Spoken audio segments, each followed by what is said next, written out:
jatuh cinta saja. Aku tidak boleh.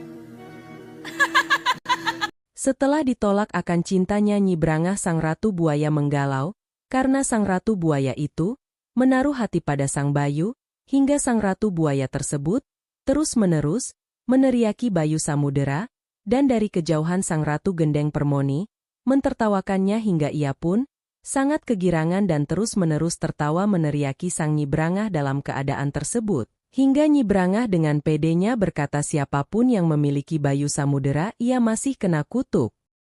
Brangah, kamu ini benar-benar anak kecil. Anak kemarin sore. Apa arti gelar ratu pemikat yang melekat pada dirimu? Kalau ternyata daya pikatmu tidak menyentuh hati Bayu Samudro.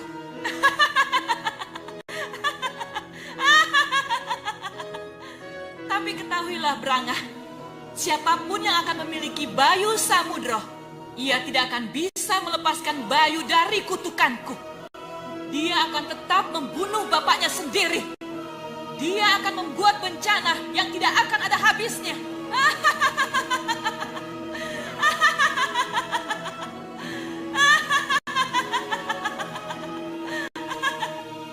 Oh, penguasa malam. Di tempat lain, sang selir terus-menerus menangis, hingga ia pun terus berdoa dan meminta jalan keluar, untuk dengan cara apa ia harus berdampingan dengan sang kekasih Tumenggung Cokro Nanggolo.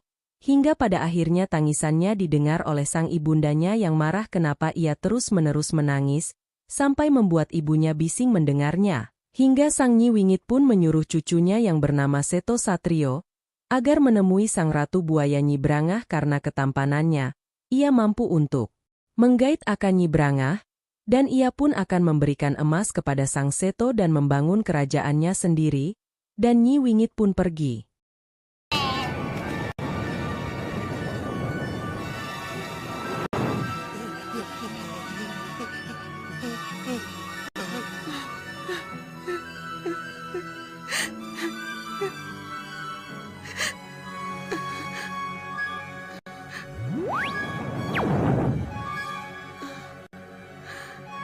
Ibu, Kenapa kamu menangis? Menangis tidak menyelesaikan masalah.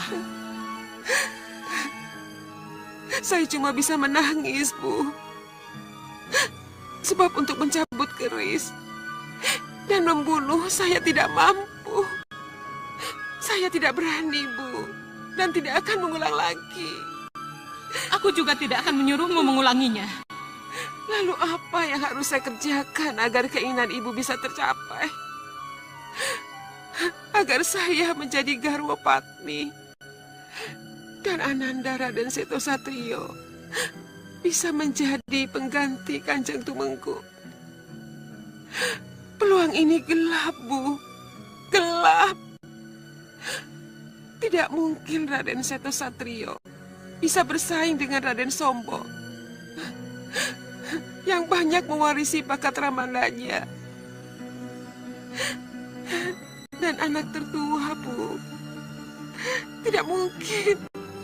Ya, aku tahu itu. Seto Satrio harus berjuang mencari kedudukannya sendiri. Maksud Ibu? Hanya dengan kekayaan, Seto Satrio bisa lebih hebat dari Cokro Nanggolo. Kekayaan? Kekayaan apa, Bu? Ya, dengan uang Seto Satrio akan bisa membangun istana. Akan bisa membangun pasukan kuat untuk menghancurkan Cokro Nanggolo.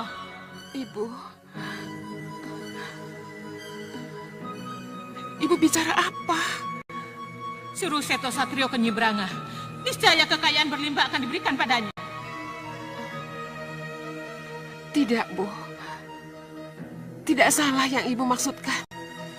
Kejantanan dan ketampanan Seto Satrio akan mampu meruntuhkan hati Nyi Brangah. Manfaatkan itu.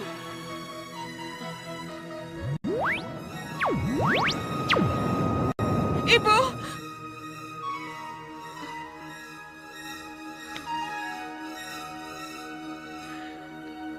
Tidak, Bu.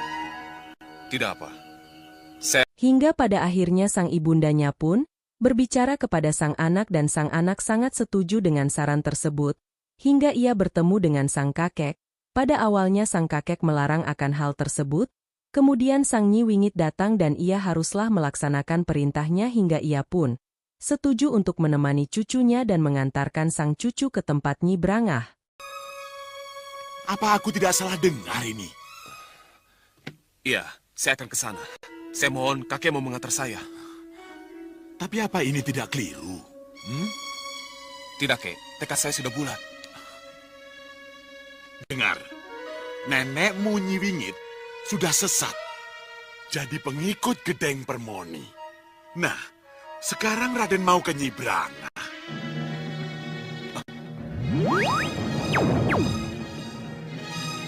Apa salahnya si Rolangu? Apa salahnya? Nyi, Daripada memendam dendam yang tak pernah terbalas, daripada terhina terus-menerus, apa salahnya jadi pengikut Nyi Brangah? maksudku begini, Nyi. Kamu ingin arwahku terus gentayangan tanpa tujuan? Kamu ingin istrimu sengsara sepanjang hidup dan matinya? Tidak, Nyi. Tidak.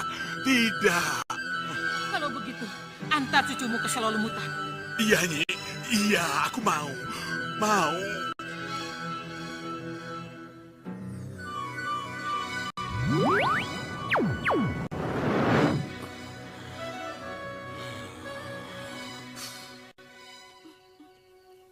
Kelihatannya ini semua karena Dinda. Karena Ayu Sekarsari. Kenapa Dinda bilang begitu? Kanda, Dinda secara tidak sengaja mendengar bisik. Dan adapun di tempat lain, Sang Tumenggung sangat prihatin dengan Sang Permaisuri hingga ia pun merasa bersalah karena kehadirannya begitu mengganggu akan aktivitas yang ada di dalam kedaton, hingga pada akhirnya Sang Tumenggung menenangkan akan sang istrinya tersebut. Dinda berada di sini. Tidak, Dinda. Ini jelas bisik-bisik yang salah. Ini jelas kasakusuk para abdi atau selir yang tidak bertanggung jawab. Jangan didengar, Dinda. Kanda bisa mengusir mereka kalau Dinda menghendaki. Kanda bisa memasukkan mereka ke penjara bawah tanah kalau mereka berani menyebar fitnah. Mungkin yang mereka katakan benar, Kanda. Bisik-bisik itu tidak sengaja ditujukan kepada Dinda, tapi beredar di kalangan mereka sendiri. Iri dan dengki karena kedudukan Dinda yang menyebabkan kasakusuk ini terjadi. Itulah yang Dinda tidak inginkan. Dinda Ayu Sekarsari, selir-selir, apalagi selir Kinasih, selalu bermimpi untuk jadi Garupatni. Tapi Kanda tidak akan memilih satupun dari mereka. Dinda Kanda pilih, karena Dindalah yang harus dipilih. Salahkah Kanda kalau memilih Dinda yang masih putri bangsawan Pajang? Tidak, Dinda. Tidak. Siapapun tidak boleh iri dan dengki karena kedudukan Dinda sebagai pendamping Kanda. Tapi kehamilannya menyebabkan kutuk. Dan kutuk yang menyebabkan dibuang dan terbunuhnya bayi kita. Apa itu bukan kesia-siaan? Itu semua cobaan. Cobaan buat kita. Percayalah. Semuanya akan bisa kita lewati kalau kita kuat menghadapinya. Percayalah pada Kanda.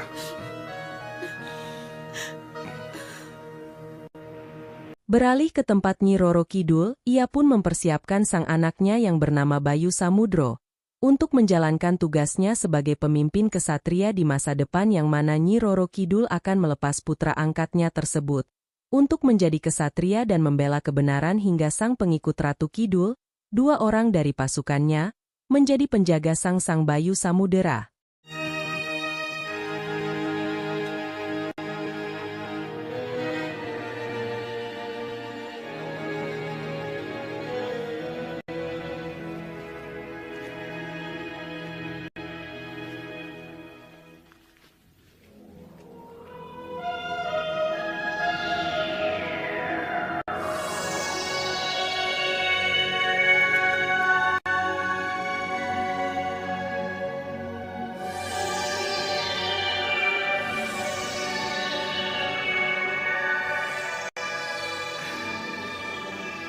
Selesai sudah masa pendadahanmu di Laut Kidul, Bayu Samudro. Kamu boleh kembali ke alammu dan melaksanakan tugas kesatrianmu.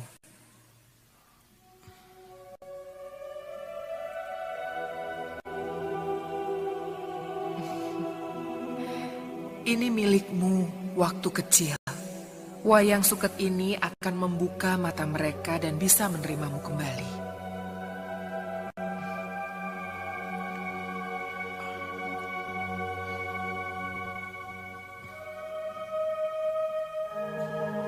Pergilah Bayu Samudro, restu ibu menyertaimu.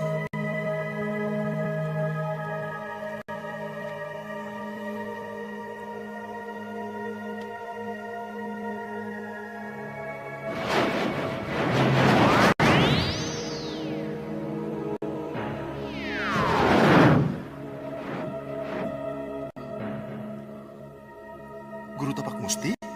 Tapak Lamatan? Aku dan Adi Tapak Lamatan akan ikut kemanapun anak mas pergi. Tidak mungkin, Guru. Saya ke alam manusia, ke alam wadah. Guru tidak mungkin mengikuti saya. Kenapa tidak mungkin? Ayo pergi. Maaf, saya tetap menolak. Kalau begitu anak mas tidak akan pernah keluar dari sini.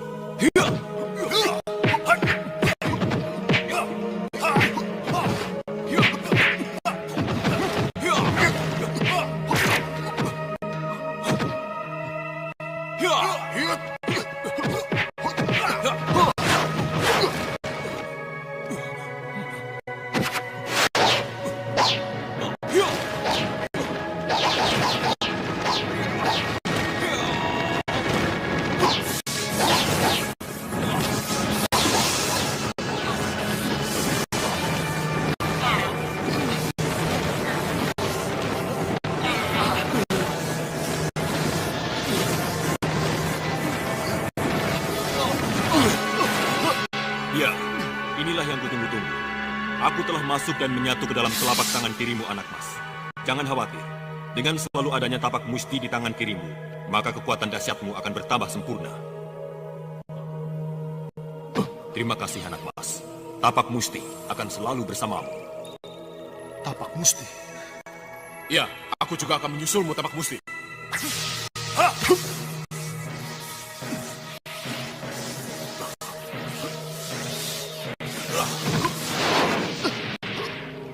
Aku juga telah mancing ke dalam telapak tangan kananmu, anak mas. Aku akan menyertaimu kemanapun anak mas pergi.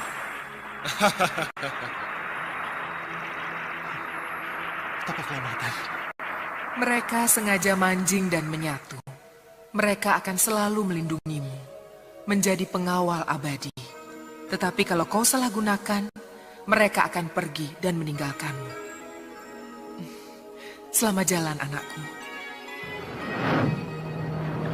Kemudian Sin berpindah ke tempat Sang Nyi Brangah, yang mana Sang Ratu Buaya itu sedang galau karena patah akan hatinya, hingga pada akhirnya sampailah mereka berdua di mulut goa dan bertapa di sana sejenak. Dan lagi Nyi Brangah Ratu Buaya tersebut, terus-menerus galau, karena Bayu Samudera, akan tetapi yang datang adalah Sang Seto Satrio. Dan masih ada hubungan darah dengan Sang Bayu Samudera, ia langsung menerimanya dan akan memberikan kepuasan kepada Sang Pangeran dari Tumenggung tersebut.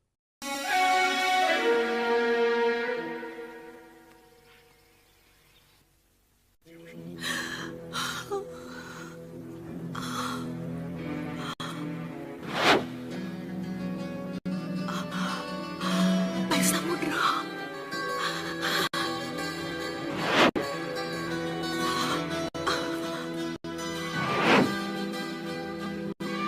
Bayu Samudro. Bayu Samudro.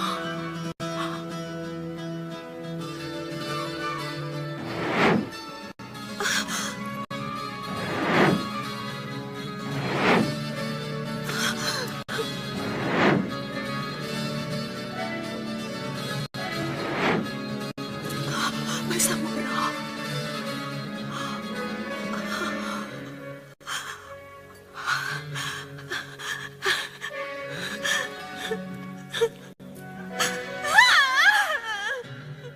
Mohon ampuni abdi, Nyi Ratu.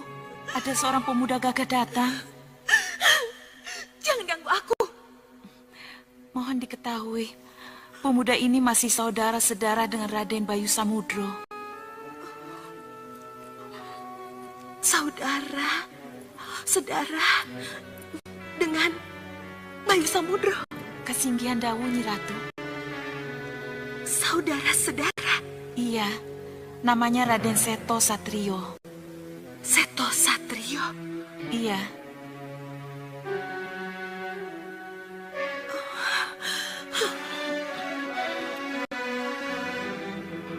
Meripat Sewu.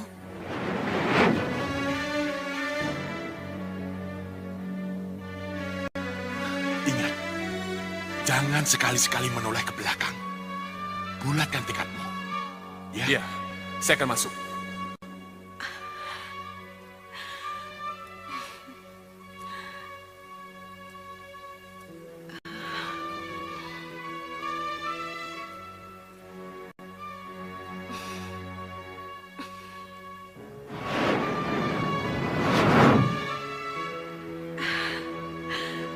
Suruh dia masuk. Baik, Nyi Ratu.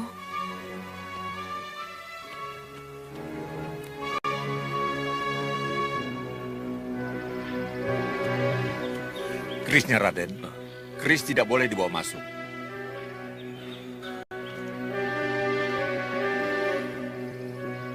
Raden, bawa ini sebagai bekal. Untuk apa? Setelah kamu di dalam, kamu baru akan tahu apa gunanya. Bawa saja. Iya. Masuk.